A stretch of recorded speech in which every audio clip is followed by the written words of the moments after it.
Olá, amigos. Aqui estamos nós, mais uma vez, para o nosso estudo dessa obra tão importante de André Luiz, trazendo para nós, como sempre, grandes ensinamentos. E hoje nós vamos para um capítulo novo, capítulo 39, Ponderações. Já estamos já no finalzinho, faltam o 39 e o 40. E nós vamos, então, chamar a Márcia para fazer aquele resumo. Tudo bem, Márcia? Oi, Thelma, tudo bem? Tudo bem, queridos amigos, né? Vamos nós, né, para mais um capítulo do estudo das obras de André Luiz. E como Thelma falou, né, penúltimo capítulo. Nossa, a gente já nem tem noção de quanto tempo já passou e estamos terminando aí o estudo desse livro maravilhoso, né? Então, o capítulo 38 falava do casamento feliz. Se vocês lembram, o Amaro começou a conversar, depois da grande amizade que se formou na família, entre eles quatro, né? O Amaro chama a atenção do Mário Silva, falou, olha, está na hora de você tomar uma decisão em relação à Antonina, vocês estão aí numa convivência tão legal, as crianças, né, também os filhos dela com você, está na hora de tomar uma decisão e seguir adiante. E ele começa a ficar bem pensativo em tudo isso e eles decidem se casar. Então, esse capítulo passa em torno, né, se passa em torno de tudo que foi feito, do casamento, e também a filha do Amaro, a Evelina. A gente vê que durante o casamento, ela e Lucas, irmão da Antonina, também começam a trocar alguns olhares e nós vamos ver aí daqui por diante essa união que Clarencio já fala isso para a gente, dessa união de Lucas com Evelina. Então é isso, e vamos agora, como o Thelma falou, para o capítulo 39, Ponderações, onde nós vamos ver o encontro de Zulmira e de Antonina no plano espiritual para falar do futuro delas como mães. Né? Então, nós vamos ver o encontro com a irmã Clara, com Blandina e com os mentores, né? com Clarencio, mais André Luiz e Hilário. Nós vamos ver isso, essa chamada de atenção para as duas aí, pelos deveres daqui por diante. Então é isso, vamos nós. Vamos nós. Então, André Luiz contando para a gente, né? Decorrido um mês sobre os esponsais de Silva, quer dizer, o casamento deles, né? Certa noite, por solicitação de Odila, fomos em busca de Zulmira e Antonina para uma reunião íntima no Lar da Bênção. Lar da Bênção é aquele lar no mundo espiritual que é coordenado por Blandina, né? A Onde Meimei. ficam as crianças, né? É onde Júlio, né, se ficou lá e continua, né, sendo cuidado por ele. E até o Marcos, que foi o filho de Também. Antonina, né? Ambas alegres revelavam-se enlevadas fora do corpo denso. Enlaçadas e felizes, contemplavam a terra e o céu, tocadas de sublime esperança.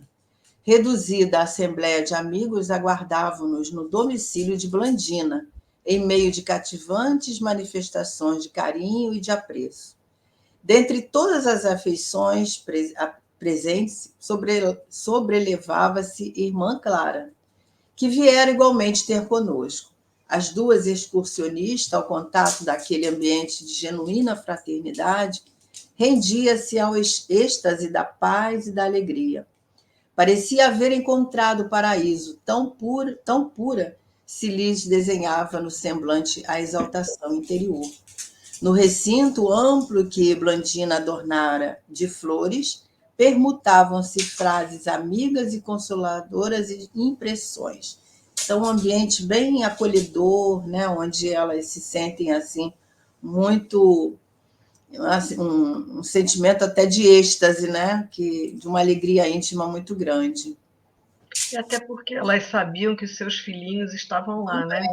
Também. Zulmira sabia de Júlio, e a Antonina, pelo que a gente percebe, eu acho que ela já fez outras visitas, além daquela que foi narrada no próprio livro, né? Que ela fala disso, já falou no capítulo anterior, quando Zulmira estava doente, né? Que ela tem a certeza de que ela encontra o filho dela e que é ele que Várias dá vezes, força, que durante o ele é que dá sono. força, isso, ele é que dá força para a continuidade das lutas dela. Ela falou isso para Zulmira quando a Zulmira estava bem doente, elas estavam se conhecendo ali, né? São interessantes. Multiplicadas notas de beleza enriqueciam a conversação quando Antonina, mais lúcida que a companheira, né, que ela estava com ela, indagou pela razão do favor de que se viam aquinhoadas. O reconhecimento transbordava-lhes do coração à maneira do perfume. Clara afagou-a de leve e explicou maternalmente: Filha, em nossa romagem na vida, atravessamos épocas de sementeira e fases de colheita. Na missão de mulher até agora, vocês receberam no tempo os choques e os enigmas plantados à distância. Com a humildade e a fé, com o bom ânimo e o valor moral, venceram árduos conflitos que lhes fustigavam as melhores aspirações. Foram dias obscuros do pretérito refletido no presente. Contudo, agora a estrada está mais serena. A paciência que se devotaram evitou a formação de nuvens de revolta, e o céu se fez de novo claro e alentador. É como se o dia renascesse, resplendente de luz. O campo da existência exige mais trabalho, e o tempo de semear ressurge ao viçareiro. Aqui a gente lembra, né, que como é bom nós vivemos a nossa vida com resignação, né, entendendo as circunstâncias que nos acontecem, não num sentimento de conformação, mas entendendo, né, que nada que nos acontece é injusto, né? Então, ela venceu os maiores obstáculos, não é fácil, uma mulher sozinha, viúva, com 4 filhos, né? Sobreviver com a alegria que ela manteve sempre no coração, né? A leveza, a palavra amiga, acolhedora que ela oferece a todos, né? Em todo momento ali. Creio E que a dor de perder um filho, quer dizer, perder esse, entre aspas, a gente já falou mesmo sobre com essa isso, dor, né? mesmo com essa dor, ela sempre, como a Maro até falou no capítulo lá do casamento, que ela era muito adorada pelas amigas de trabalho, pelos chefes, ela era sempre aquela que tinha um conselho a dar, que estava Isso, sempre, vamos dizer assim, de alto astral, com todas as dificuldades da vida de Antonina, que não era fácil criar sozinha, trabalhando numa fábrica. Vocês parem para pensar sobre isso, né? Quando a gente para pensar na realidade, uhum, como que não deve ter sido a vida dessa mulher, né? E ela, pelo contrário, então, apesar de todas as dificuldades, ela seguia adiante ali. E o que a irmã Clara está falando, né? Quando a gente tem época de plantar ali, de sementeira e fases de colheita, né? Então, elas passaram muita dificuldade, as duas. Ela está falando mais até de Antonina nesse momento, né? E aí fala sobre a missão da mulher, né? Vocês receberam do tempo o choque e os enigmas plantados à distância, quer dizer, de tudo que a gente tem do passado aí, né? Mas com humildade e fé e bom ânimo e valor moral, elas venceram aí, principalmente Antonina, né? Então, e aí ela está dando uma palavra de ânimo, né? Foram dias obscuros, mas que agora a estrada está mais serena. Ela não disse que a estrada está livre de obstáculos, né, Thelma? Ela disse que a estrada está mais serena. e a pergunta que a gente faz para nós mesmos é a seguinte: o que faz uma pessoa viver dessa forma, né? O que leva uma mãe manter os seus filhos ali unidos ao redor de uma mesa, fazendo culto com formou-se um hábito ali, né, na casa Uhum. dela, onde era beneficiado até outras pessoas que chegavam ali. Quer dizer, ela construiu tudo isso ao longo. Então, o que é que leva? Aí ele fala aqui, né, que é a humildade dela, né, em reconhecer a, as questões que ela vivia, que não era castigo, e a fé, né, que ela depositava, a confiança em Deus, né, na Ela fala assistência. da paciência também, olha, a paciência que elas que devotaram evitou a formação de nuvens da revolta, Pois é. né? Então, vale a pena, né, a nossa postura diante das nossas aflições, essa postura de perseverança, de confiança em Deus, de certeza que nós não estamos abandonados. Isso faz tem um peso muito grande na nossa vida, né? E vai nos alimentando espiritualmente, mas ao nosso redor vai construindo esse padrão vibratório ali capaz de nos proteger mesmo, né, dessa revolta, da inquietude, da ansiedade, de tudo isso que a gente fica vulnerável diante dos problemas, né? Que ela tinha muitos. Isso aí. A palestra em torno cessara de repente. Os circunstantes buscavam ouvir a benfeitora, significando com o silêncio que nela se encarnava para nós a sabedoria. Depois de ligeiro intervalo, nossa amiga continuou. Agora que a oportunidade favorece a renovação, é preciso saber reconstruir o destino. Não olvidemos. A vida reduz-se a triste montão de trevas quando não se faz plena de trabalho. Fujamos à velha feira da lamentação, onde a inércia vende os seus frutos amargosos. Para levantar, porém, a escada da nossa ascensão, é imprescindível banhar o espírito cada dia na fonte viva do amor que recompensa a si mesmo com a alegria de dar. O Pai Celeste é onipresente através do amor de que satura o universo. O sentimento divino é a corrente invisível em que se equilibram os mundos e os seres. Do trono excelso nasce o eterno manancial que sustenta o anjo na altura e alimenta o verme no abismo. Então, quer falar? Não, tem muita coisa antes. Quando eu estava estudando, essa frase final desse slide me deixou bem, bem, bem assim, do trono excelso nasce o eterno manancial, né? Que sustenta tanto o anjo, mas também o verme aqui embaixo, alimenta o verme aqui, né? Mas tem mais coisas antes para a gente comentar, Thelma. É até bom se tocar nisso, porque do trono excelso dá a impressão, né, que André Luiz está falando de Deus sentado num trono, assistindo toda as criaturas que são obra da sua criação. A gente sabe que Deus não tem essa forma humana.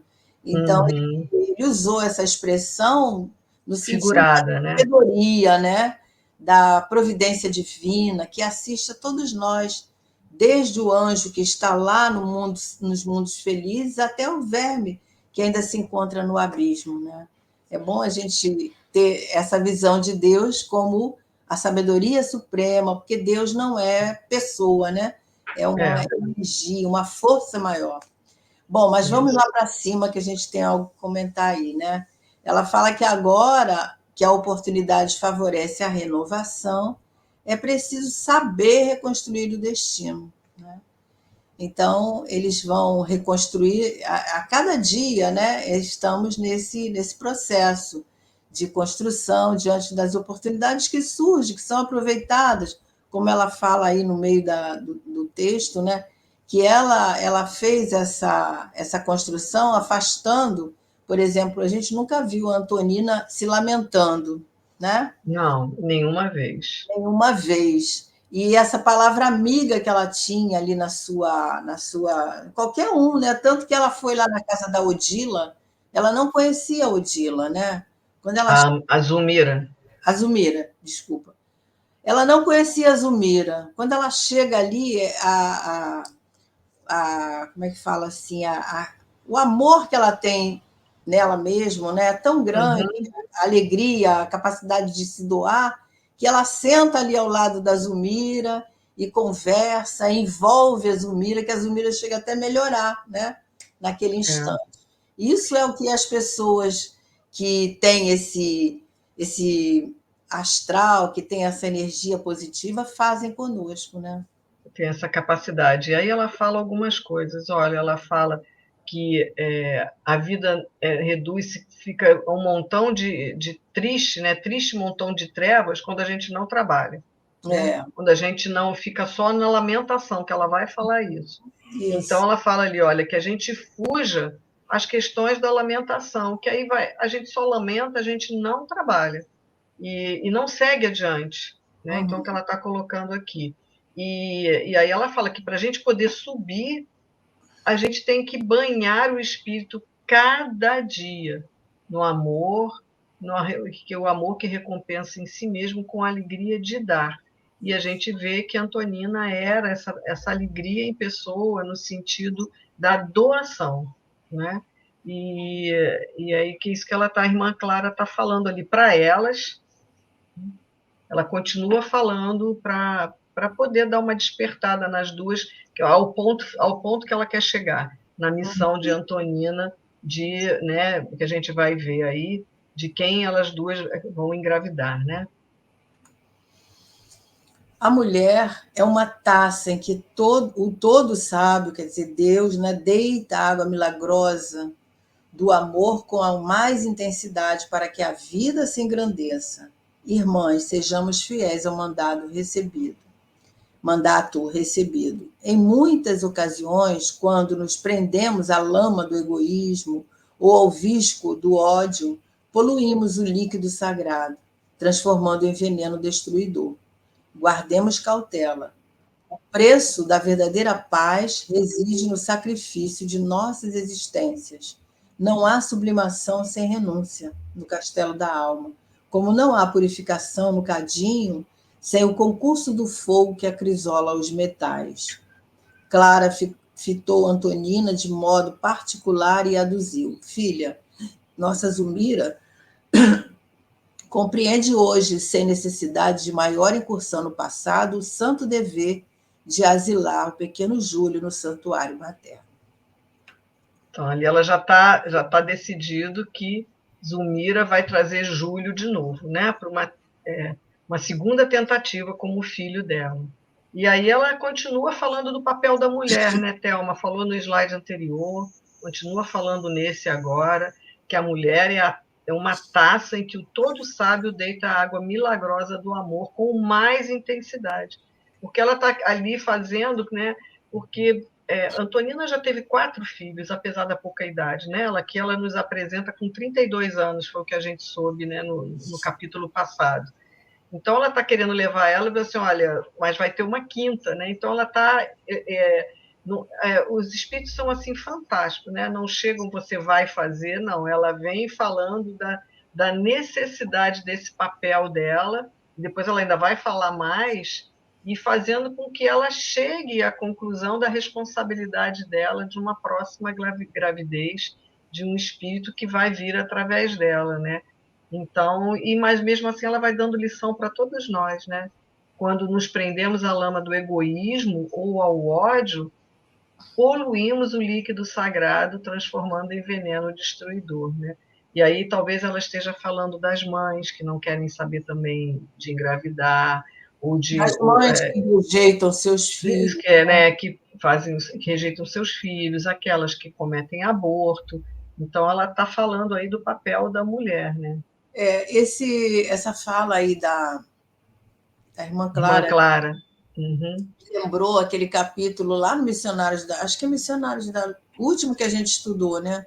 Missionários da Luz. Missionários da Luz, que vem falando daquele espírito que já tem a capacidade maternal desenvolvida, né? E a Antonina, ela é um desses espíritos, né? Ela tem essa maternidade aguçada, esse sentimento, né? Que deve ser sublime em todos nós, mas estamos desenvolvendo. Uns têm mais, outros têm menos, né? Isso foi falado lá pelo Clarencio. E é um capítulo muito bonito, vocês podem recorrer lá, não me lembro agora qual foi, mas eu também assim não lembro. É muito interessante quando ele fala isso, que há mulheres que desenvolvem isso, outras que estão ainda desenvolvendo, que são aquelas mulheres que não têm muito essa sensibilidade aguçada, como a Antonina tem, né? Diante daqueles filhos ali, 4 filhos criados com todo amor, com toda a orientação necessária, são amigos, né? É um lar totalmente preparado. Então, isso é uma conquista dela, desse espírito, né? Então, ela vai vir agora, numa outra oportunidade, que você falou que os espíritos são fantásticos, então eles aproveitam desses espíritos, né? Que tem essa capacidade, que tem essa amorosidade desenvolvida na sua alma já, né? Então é muito E não tem o egoísmo de pensar só em si, né? Está pronto a já ajudar. desenvolveram, É, ultrapassaram essa fase, né? Então já estão num patamar de amor mesmo, né? Então é muito sublime isso, realmente a nossa destinação como mulher na tarefa da maternidade deve ser esse o auge, né? e porque a gente sabe, né, Thelma, que nos dias de hoje fica difícil, a gente sabe que, no geral, no mundo, no nosso país também, nós estamos envelhecendo, a população está envelhecendo, e poucos são aqueles que querem ter filhos, porque está difícil, né? E a gente sabe que lá em cima a fila é imensa para poder estar aqui embaixo. Então, convencer, falar para alguém da importância da maternidade, como ela está aqui tentando, né? Está devagarinho levando a Antonina a ver a sua responsabilidade, que a gente vai ver que já foi um planejamento reencarnatório, né? E essa tarefa da maternidade é muito ainda vedada, né? Porque a gente não vê em nenhum outra doutrina falando dessa doutrina, dessa tarefa como a doutrina espírita nos esclarece, né? Onde vem situar a mulher ali, não um lugar, digamos, não especial no sentido de privilégio, mas não deixa de ser um privilégio, né? Porque ser mãe, né? E não só ser mãe biológica, mas ser mãe no sentido, né? Mãe adotiva, mãe do coração, mãe com esse, Uhum. porque a questão é o sentimento, não é albergar o filho no ventre, é ter esse sentimento, a maternidade na sua expressão, na sua essência maior. Né?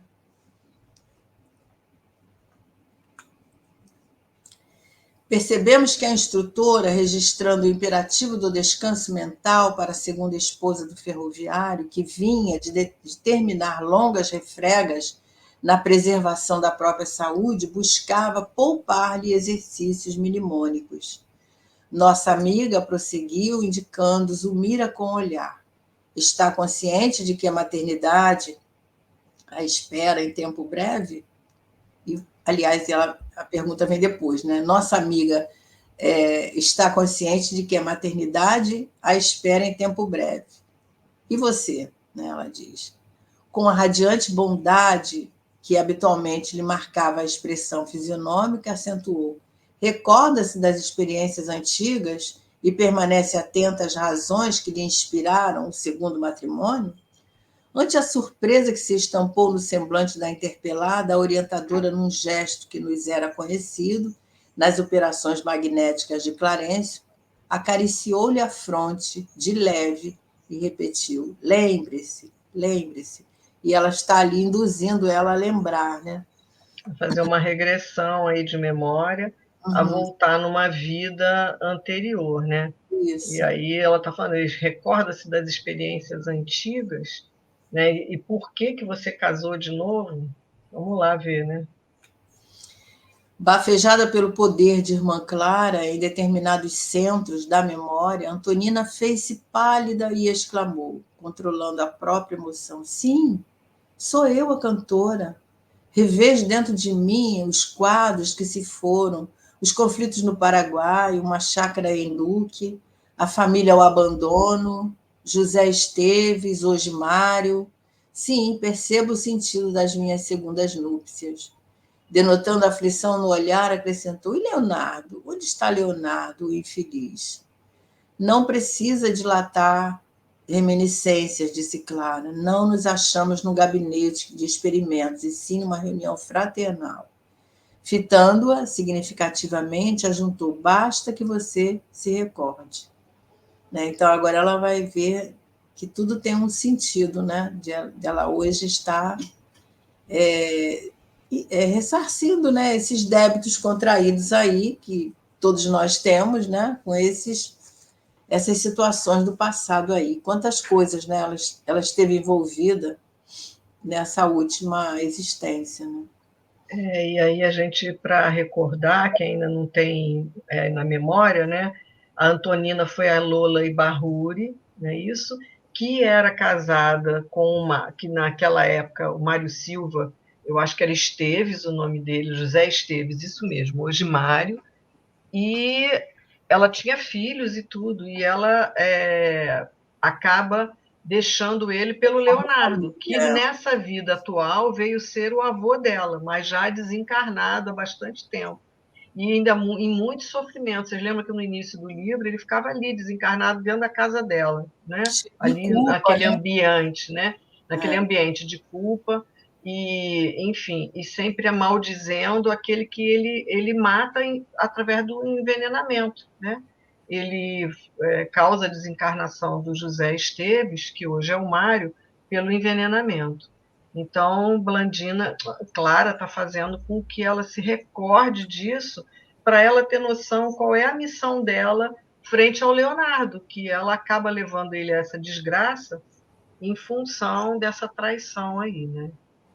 quer dizer, ele foi envenenado, o Júlio foi envenenado. A gente vê aí as dimensões das coisas, né? Ele não teve sequela, porque ele foi envenenado, enquanto que o Júlio se Se envenenou. envenenou.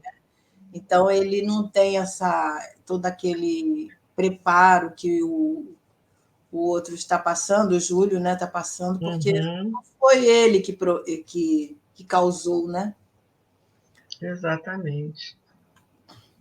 Em seguida, repartindo a atenção entre as duas, prosseguiu: brevemente vocês serão chamados a novo esforço no apostolado materno.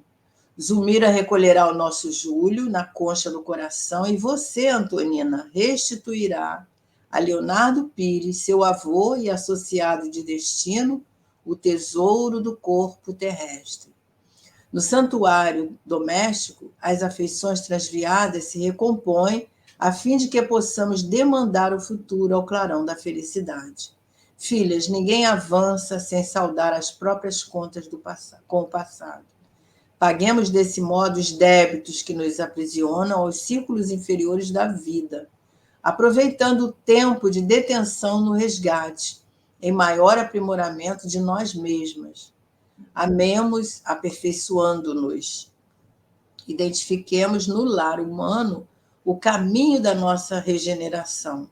A família consanguínea na Terra é o microcosmo de obrigações salvadoras em que nos habituamos para o serviço à família maior que se constitui na humanidade inteira. Interessante, né? Agora ele Aquela fala em que nos habilitamos, né, para o serviço. essa questão como é que nós vemos as nossas famílias, né? Muitas vezes a gente acha que nós não estamos na família, na nossa verdadeira família, né? Que estamos em local errado, com pessoas que não nos entendem, com pessoas, mas nós estamos no lugar certo, né? Com as pessoas certas. Exatamente. São aquelas pessoas que nós precisamos para desenvolver em nós a paciência, a humildade, né? Como no caso aí da Antonina, ela precisou de passar, né,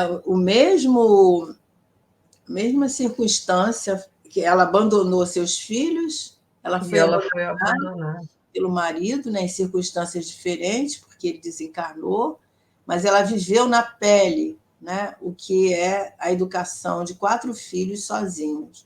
E que bom que ela teve essa maturidade, né, de encarar sem revolta, de dar esse salto quântico que ela deu. Então, a gente tem que valorizar muito, né, a família. E esse livro ele vem de encontro a isso, né, para nós enxergarmos a nossa família como esse microcosmos aí de obrigações salvadoras que vai nos habilitar para o serviço na família maior, né? Porque como é que a gente vai amar a humanidade se a gente não ama os 4 ou 5 que temos dentro da família? Exatamente. E ela fala aqui, né? que ninguém avança sem saldar as próprias contas com o passado, aquilo que nós geramos. Como você falou, né?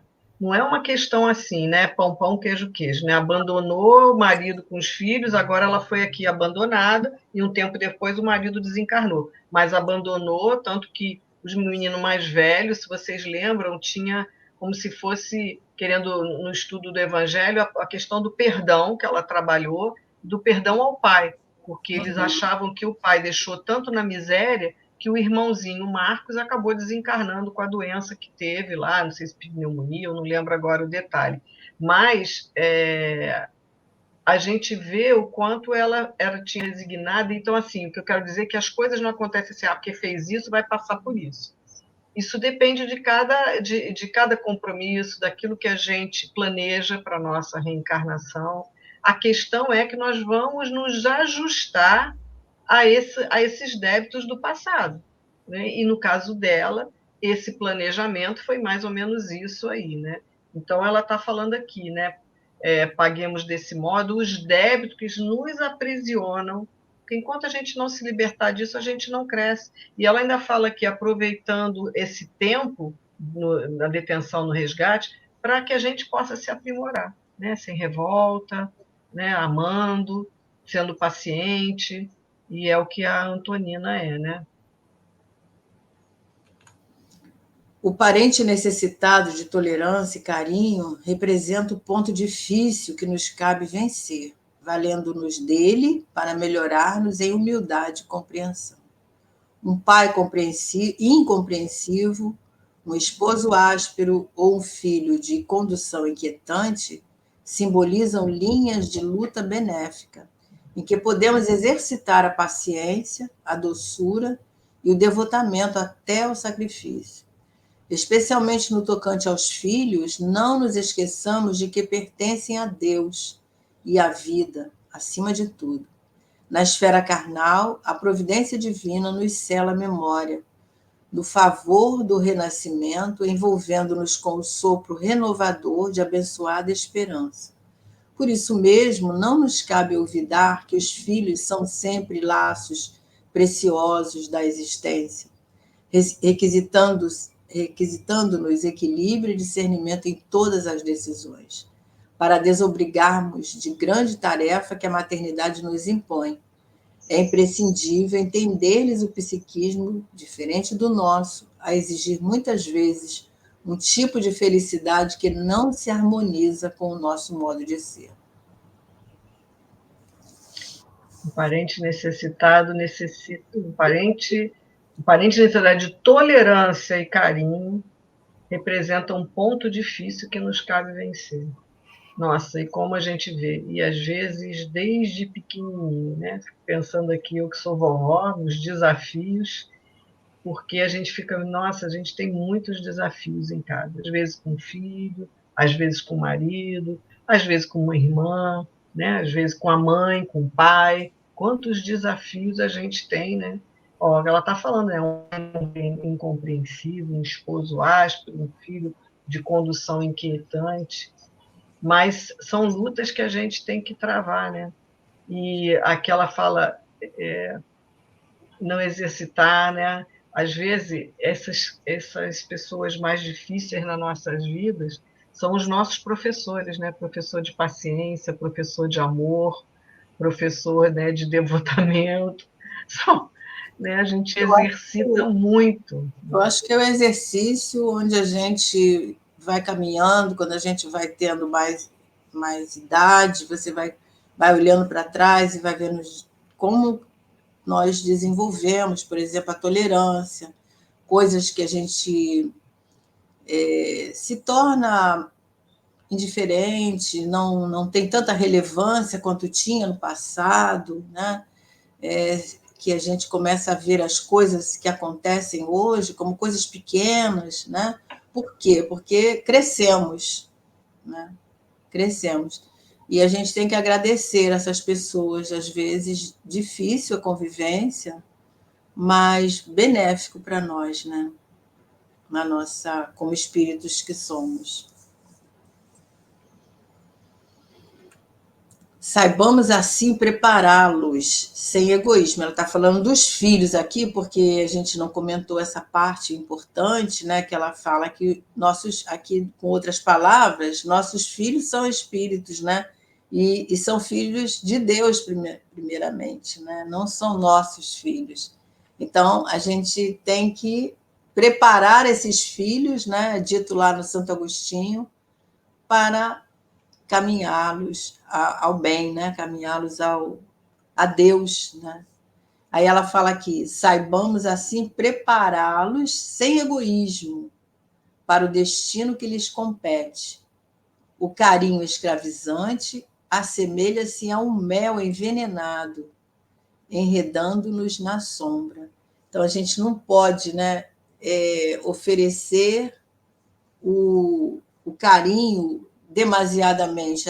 Até o carinho ele deve ser comedido no sentido de nós aprendermos a dar limites, né, aos nossos filhos, aos nossos educandos, porque fazem parte da nossa tarefa. Né? Façamos da amizade o entendimento fraterno que tudo compreende e tolera, movimenta e ajuda na extensão do sumo bem. A vizinhança e a convivência, no fundo, são dons que o Senhor nos concede, a benefício de nosso próprio reajuste. Porque Zumir e Antonina ensaiassem perguntas novas, Clara acentuou. Não temam, a prece é o fio invisível de nossa comunhão com o plano divino. E à luz da oração, vivemos todos juntos. Em todas as dúvidas, prefiramos para nós a renunciação construtiva. Situar a responsabilidade do nosso lado é facilitar a solução dos problemas. Sorridente rematou: não nos esqueçamos do privilégio de servir. Logo após, o pequeno Júlio foi trazido ao recinto por vasto cortejo de tagarelas crianças. Risos e lágrimas se misturaram no louvor à bondade divina. Depois de algumas horas consagradas ao reconforto, escoltamos de novo as duas mães, reconduzindo-as no campo físico para o sublime labor no lar terrestre. Então, elas tiveram aí, né, Márcia, um banho assim de reconforto, né, de coragem, de bom ânimo, de esperança, né, para a continuação da tarefa. Porque foi essa palavra que eu pensei, coragem, né? Elas ganharam esse... É um banho mesmo, né? Elas foram imantadas ali pela irmã Clara, dando essa sustentação para elas, né? Para esse novo recomeço.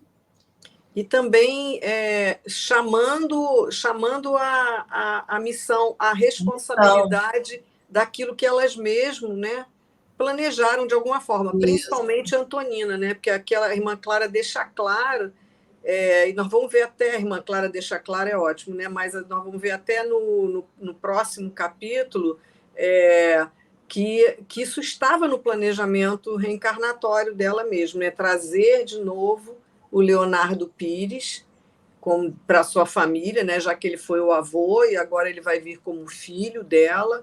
Então, isso estava no planejamento.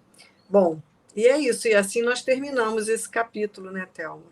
Isso. Terminamos esse belo capítulo. Agora vai ter mais um, finalizando, né, o estudo o nosso estudo. E exatamente, esperamos que vocês tenham aproveitado esse livro, né, que vem nos falar assim de maneira tão amorosa sobre a família, sobre as nossas tarefas, nossas missões, os nossos papéis na vida, né? Seja como mãe, como pai, como avó, como ele no final aqui ele até coloca, né, que a convivência e a vizinhança são situações benéficas ao nosso crescimento. Os vizinhos também fazem parte, né, dessa comunhão de amorosidade que a gente desenvolve nessa encarnação, né? E até eu acho que ela também chama a atenção da amizade entre esses dois casais, né, entre as famílias. Também. Né? que nesse caso aí eles ali acabaram desenvolvendo essa amizade, né? Zulmira, Amaro, mais Antonina com Mário Silva, as crianças. Agora o envolvimento a gente viu da Evelina com o irmão da Antonina. Então criaram-se laços onde, né, vão continuar para que se ajudem a levar, né, porque todos eles estão envolvidos ali, né, todos estão envolvidos, uns com os outros. E assim acontece com a gente também em nossas vidas. Né? É aquela teia, né, que vai se formando, começando lá com um casal, né, e vai a primeira, a segunda, a terceira geração, e a gente vai vendo aí nessa colcha de retalho, né, de várias personalidades, várias pessoas com diferentes pensamentos, vão formando essa grande teia, e como a irmã Clara falou, tudo tem um sentido, né? Tudo tem um porquê. Por que nós estamos nesse meio desses amigos que muitos foram, retornaram, geralmente a terceira geração já é esses espíritos que estão retornando, como o caso aí do Leonardo, né? Então é isso, a família é essa coxa de retalho que tem tudo a ver conosco. Isso mesmo. É. Então, queridos amigos, até a próxima semana, onde nós vamos apresentar o último capítulo do livro Entre a Terra e o Céu. Esperamos que fiquemos todos bem, sob as bênçãos de Jesus, e até a semana que vem. Até lá, né, Thelma? Até lá, Márcia, até lá, amigos. Fiquem com Deus, com Jesus. Muita paz nos nossos corações.